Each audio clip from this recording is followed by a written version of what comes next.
ایران نے اپنے ہرمز اور اپنی فضائی حدود میں امریکہ کے 2 عدد F-35 اور ایک A-10 طیارہ مار گرانے کا دعویٰ کر دیا۔ امریکہ نے تصدیق کی ہے کہ مار گرائے جانے والے طیاروں میں F-15E اور A-10 طیارہ شامل۔ امریکہ کے F-15 طیارے میں پائلٹ اور عملے کا رکن سوار تھا، جن میں سے ایک پائلٹ کو بازیاب کرا لیا گیا، جبکہ دوسرے کی تلاش جاری۔ ریسکیو آپریشن کے لیے جانے والے 2 امریکی فوجی ہیلی کاپٹرز اور ایک ڈرون کو ایران نے مار گرانے کا دعویٰ کیا۔ امریکی عہدیدار نے بتایا کہ ہیلی کاپٹرز میں موجود تمام اہلکار محفوظ ہیں اور ریسکیو آپریشن ان حملوں کے باوجود بھی جاری ہے۔ ادھر ایرانی فوج نے ایک امریکی A-10 طیارے کو خلیج فارس کے جنوبی حصے میں مار گرانے کا دعویٰ کیا۔ ایران میں تباہ ہونے والے امریکی جنگی طیارے کے پائلٹ کی تلاش تاحال جاری، جس کے لیے امریکی جہاز اور ڈرونز ریسکیو آپریشن میں مصروف، جبکہ ایران نے امریکی پائلٹ کو پکڑ کر لانے والے یا اس کی گرفتاری میں مدد دینے والوں کو انعام کا اعلان کر دیا۔ ایرانی حکومت کی طرف سے شہریوں سے کہا ہے کہ اگر آپ دشمن کے پائلٹ یا پائلٹس کو زندہ پکڑ کر قانون نافذ کرنے والے یا فوجی اداروں کے حوالے کریں تو آپ کو قیمتی انعام دیا جائے گا۔ دوسری جانب ایرانی صوبے کے گورنر نے اعلان کیا ہے کہ جو بھی امریکی پائلٹ کو پکڑ کر حوالے کرے گا اسے 10 ارب تومان تقریباً $76,000 انعام دیا جائے گا۔ ایرانی سیکیورٹی اداروں اور پاسداران انقلاب کی طرف سے مختلف علاقوں میں سرچ آپریشن جاری ہے۔ اسرائیل نے ایران میں امریکی پائلٹ کی تلاش تک حملے مؤخر کرنے کا اعلان کر دیا۔ امریکی صدر ڈونلڈ ٹرمپ نے کہا ہے کہ F-16 طیارے کی تباہی سے ایران سے مذاکرات پر اثر نہیں پڑے گا۔ یہ جنگ ہے اور ہم حالت جنگ میں ہیں۔ جنگی طیارے کی تباہی سے سفارتی عمل متاثر نہیں ہوگا۔ صدر ٹرمپ کا کہنا تھا کہ ابھی نہیں کہہ سکتا کہ لاپتہ عملے کے رکن کو نقصان پہنچایا گیا تو امریکہ کیا اقدام کرے گا۔ ایران نے 3 امریکی جدید ترین لڑاکا طیارے مار گرائے ہیں۔ ایرانی خبر رساں ایجنسی کے مطابق طیاروں کے عملے کو ریسکیو کرنے کے لیے آنے والے 2 امریکی ہیلی کاپٹروں پر بھی فائرنگ کی گئی۔ تہران میں امریکہ اور اسرائیل کے فضائی حملے میں 3 افراد شہید ہو گئے۔ ایرانی وزارت صحت کے مطابق 28 فروری سے جاری حملوں میں شہداء کی تعداد 2000 سے تجاوز کر گئی، جبکہ 26,000 سے زائد زخمی ہوئے۔ وزارت صحت کے مطابق حملوں میں 600 سے زائد اسکولوں اور تعلیمی اداروں کو بھی نقصان پہنچا۔ اسرائیلی فوج نے لبنان میں وادی بقا کے علاقے سہمور میں واقع ایک مسجد کو ڈرونز کے ذریعے نشانہ بنایا۔ میڈیا رپورٹس کے مطابق جنوبی لبنان پر اسرائیل کی طرف سے کیے جانے والے اس حملے میں 2 نمازی شہید اور 11 زخمی ہو گئے۔ ایران کے خلاف جنگ کے دوران اب تک 365 اہلکار زخمی ہو چکے۔ امریکی محکمہ دفاع پینٹاگون نے تصدیق کر دی۔ اعداد و شمار کے مطابق ایران کے خلاف جنگ کی شروعات کے بعد سے اب تک اس کی افواج کے 365 اہلکار زخمی ہو چکے۔ اب تک امریکی فوج کے 247، بحریہ کے 63، 19 مرینز اور فضائیہ کے 36 اہلکار اس جنگ کے دوران زخمی ہو چکے۔ پینٹاگون کے اعداد و شمار کے مطابق اس جنگ کے دوران اب تک 13 اہلکار ہلاک ہو چکے۔ وزارت خارجہ کے ترجمان طاہر اندرابی نے امریکہ اور ایران کے درمیان ثالثی کے حوالے سے سوشل میڈیا پر زیر گردش جھوٹی خبروں کی تردید کرتے ہوئے انہیں بے بنیاد اور قیاس آرائیوں پر مبنی قرار دے دیا۔ میڈیا کے سوالات کا جواب دیتے ہوئے کہا کہ مختلف ذرائع خصوصاً سوشل میڈیا پر ایسی رپورٹس سامنے آئی ہیں جن میں پاکستان کی جانب سے امن مذاکرات کے فروغ کے لیے مبینہ اقدامات کو سرکاری ذرائع سے منسوب کیا گیا، تاہم یہ دعوے حقیقت پر مبنی نہیں۔ ترجمان نے اس بات پر بھی تشویش کا اظہار کیا کہ جمعہ کو وزارت خارجہ میں ہونے والی بریفنگ کو غلط انداز میں پیش کیا گیا۔ طاہر اندرابی نے میڈیا پلیٹ فارمز پر زور دیا کہ وہ قیاس ارائیوں سے گریز کرے، درست اور مستند معلومات کے لیے صرف سرکاری بیانات اور میڈیا ریڈ آؤٹس پر انحصار کریں۔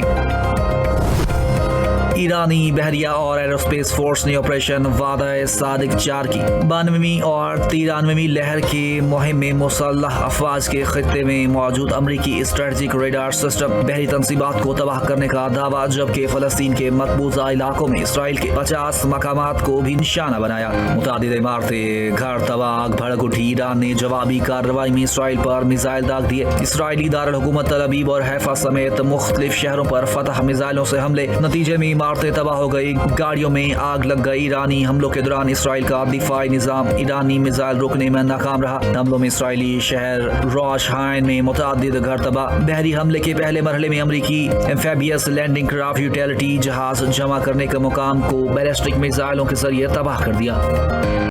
یہ جنگ اسرائیل اور امریکہ اور ایران کے درمیان ہے، مگر اس کا اثرات ہر پاکستانی کو محسوس ہو رہا ہے۔ اس جنگ کا اثرات آپ کی پیٹرول کی قیمت پہ، آپ کی بجلی کی قیمت پہ، مہنگائی کی صورت میں، معاشی بحران کی صورت میں نہ صرف ہر پاکستانی یہ بوجھ اٹھا رہا ہے، مگر دنیا بھر کے غریب عوام یہ بوجھ اٹھا رہا ہے۔ ہم سب دعا گو ہیں کہ تمام قوتیں جو یہ کوشش کر رہے ہیں کہ یہ جنگ ختم ہو جائے اور امن قائم ہو، ہم ان قوتوں کے لیے بھی، ہمارے حکومت بھی اس میں شامل ہے، ان کے لیے بھی ہم دعا گو ہیں۔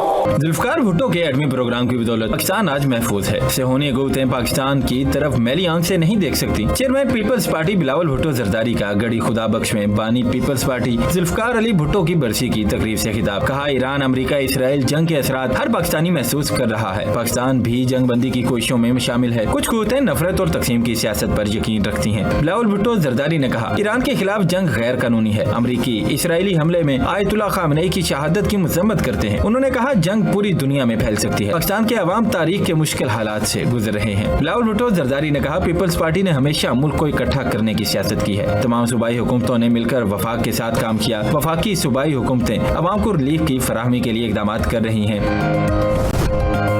چیئرمین پیپلز پارٹی بلاول بھٹو زرداری کی گڑی خدا بخش آمد۔ بلاول بھٹو زرداری نے بانی پیپلز پارٹی ذوالفقار علی بھٹو شہید اور بے نظیر شہید کی قبور پر حاضری دی اور فاتحہ خوانی کی۔ وزیر اعلیٰ سندھ سید مراد علی شاہ سمیت دیگر پیپلز پارٹی کے رہنما بھی چیئرمین پیپلز پارٹی بلاول بھٹو زرداری کے ہمراہ تھے۔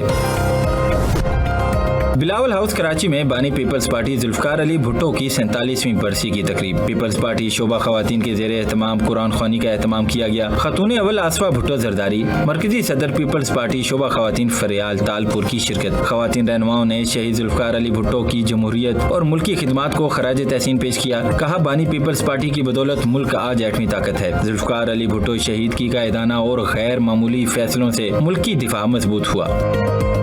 یعنی یہ اسپورٹس پرائز اس لیے فراہم کی گئی کہ وہ اپنے کرایوں میں اضافہ نہ کریں یا کم سے کم کریں، جو کہ عام آدمی کی جو ہے وہ برداشت میں ہو۔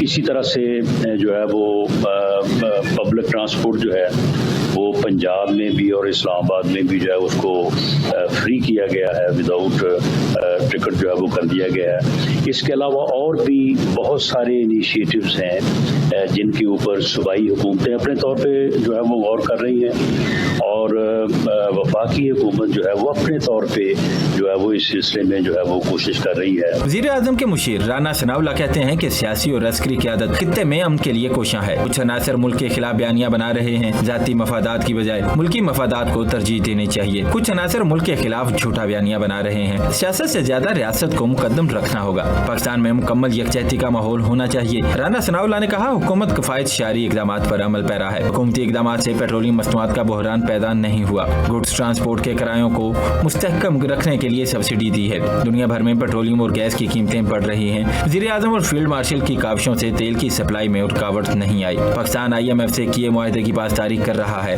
انہوں نے کہا وفاق اور صوبائی حکومتیں مل کر عوام کو ریلیف دے رہی ہیں۔ حکومت عام آدمی اور کسانوں کو ریلیف کی فراہمی کے لیے کوشاں ہے اور سائیکل والوں کو پیٹرول پر 100 روپے فی لیٹر ریلیف دیا جائے گا۔ وزیر اعظم نے پہلے دن سے ہمیں تب جگایا تمام متعلقہ وزارتوں کو کہ جب یہ کشیدگی ابھی شروع ہو رہی تھی، اور انہوں نے کہا کہ میں قطعاً یہ برداشت نہیں کروں گا کہ میرے ملک کا کسان، میرے ملک کا محنت کش، ان کے لیے ملک میں تیل کی قلت ہو۔ اور الحمدللہ آپ نے دیکھا کہ پورے خطے میں تیل کی قلت ہوئی۔ ہمارے مشرقی ہمسائے کو ہی لے لیجئے، لائنیں لگی ہیں پیٹرول پمپوں کے اوپر، پیٹرول دستیاب نہیں ہے۔ وفاقی وزیر اطلاعات عطا تارڑ نے کہا مسافر گڈز ٹرانسپورٹ کو سبسڈی ملنے سے عوام کو مزید ریلیف ملے گا۔ خطے کے کئی ممالک میں پیٹرول کی قلت ہو گئی ہے، تاہم موجودہ صورتحال میں بھی حکومت نے ملک میں پیٹرول کی قلت نہیں ہونے دی۔ مشاورت کے بعد پیٹرول کی قیمت میں اضافہ اور سبسڈی کا نظام واضح کیا گیا، جبکہ قومی قیادت کو آگاہ کیا گیا